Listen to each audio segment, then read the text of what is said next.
This is an Arab, but this is also an Arab. Now, why does the first one look so white and the second one looks black? Arabs form a wide and broad cultural group that consists of more than 400 million people from many different countries. But what is their DNA actually made of, and what is their race? We have the answer for you, but prepare to be shocked. Much of the modern Arab world is Arab in language and culture, but not genetics. Take Morocco, often seen as an Arab country. In reality, 30 to 35% of its population identifies as Berber, an ethnic group with its own language, distantly related to Arabic. Berbers have roughly equal ancestry from Neolithic North African farmers and European farmers. Moroccan Arabic, or Darija, is heavily influenced by Berber and French, making it unintelligible to Arabic speakers from Asia or Egypt.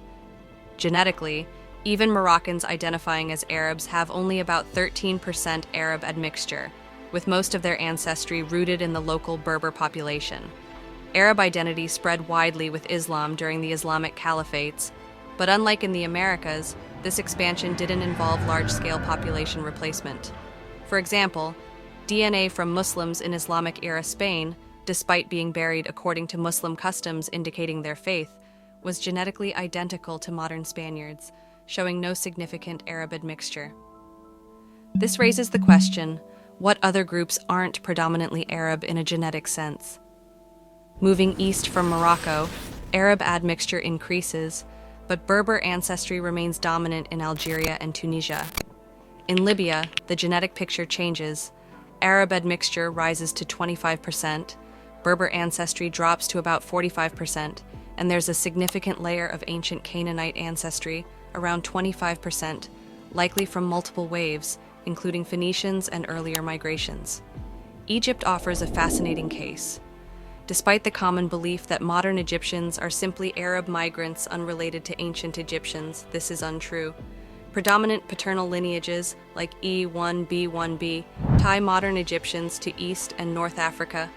Genetically, Muslim Egyptians have about 30% Arab admixture, while Copts, Christian Egyptians, have just 12%, with ancient Egyptian ancestry comprising around 60% and 80% respectively. While some assume ancient Egyptians were sub-Saharan Africans, this is unlikely. Backflow migrations of Natufians, who were Western Eurasians genetically and spread the E1b1b haplogroup in the region, are academically agreed upon, and the Sahara acting as a natural barrier-limited sub-Saharan gene flow into North Africa. Interestingly, modern Egyptians have more sub-Saharan African ancestry than ancient Egyptians due to diverse populations introduced during the Islamic era and modern times. Okay, fine. North Africans have low Arabian admixture, but all Arab nations of Asia must be different, right? Well, not so fast. Before the Islamic era, the Middle East wasn't solely Arabic and Jewish. It hosted diverse Semitic-speaking groups like the Canaanites, Phoenicians, Assyrians, and Arameans. These groups contributed most of the ancestry to modern Levantine Arabs, such as Lebanese, Palestinians, Syrians, and northern Jordanians. Unlike medieval Arab samples, these ancient populations had lower Natufian ancestry and higher Anatolian and Caucasus ancestry.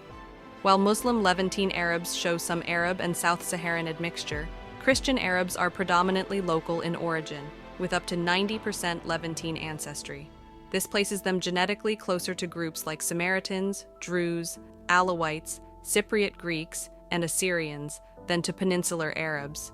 So, if North Africans, Egyptians, and Levantine Arabs don't have major Arab ancestry, then who does? Let's get into it. To understand Arab DNA, we must first define who the Arabs are. Nomadic Semitic-speaking tribes were recorded in the Arabian Peninsula over 5,000 years ago, but the exact emergence of the distinct Arab language and identity remains uncertain. The first reference to Arabs as an ethnicity dates to 853 BC, when an Assyrian scribe mentioned them in battle. By the following centuries, the Kedarite Confederation, an early Arab entity, controlled vast areas of the Arabian Peninsula. While no pre-Islamic Arab remains have been sampled, 7th century Muslim Arab remains from Syria reveal a genetic makeup of 60% Neolithic Levantine ancestry, a mix of Natufian and Anatolian hunter-gatherers, and 40% Neolithic Iranian farmer ancestry. These ancient populations predate modern Arabs and Iranians, so don't take the terms too literally. The Iranian farmer ancestry refers to people long before modern Iranians who at the time did not speak Indo-European languages and are named as such due to being predominantly located in what's today modern-day Iran.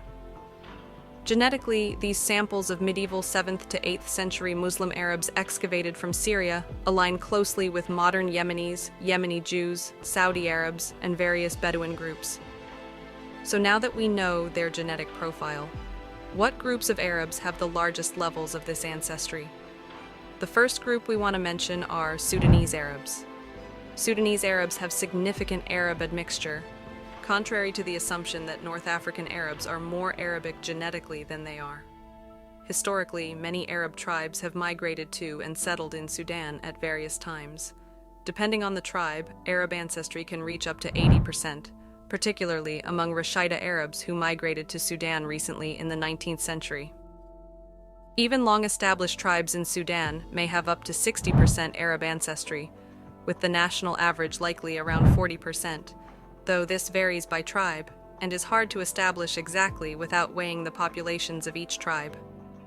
Sudanese Arabic is also far closer to Arabic spoken in the peninsula than the North African Darija mentioned earlier. This genetic data applies specifically to Sudanese Arabs, with Nubians and Beja also showing some Arab admixture, unlike other ethnic groups in Sudan. Next are the Bedouin groups, spread across the Arab-speaking world. Due to their nomadic lifestyle, Bedouins have often preserved significant Arabian admixture, even in countries where most of the population is not predominantly Arabic genetically. This is true for Bedouin groups in Egypt, Israel, Tunisia, Morocco, and other regions, though some local admixture is present. Omani and Iraqi Arabs form a unique cluster due to their mix of significant Arab ancestry and a component of recent West Iranic ancestry. This is distinct from the older Neolithic Iranian farmer ancestry already present in Arabs. For Iraqis, this likely came directly from Iranians due to their shared border and historically fluid boundaries.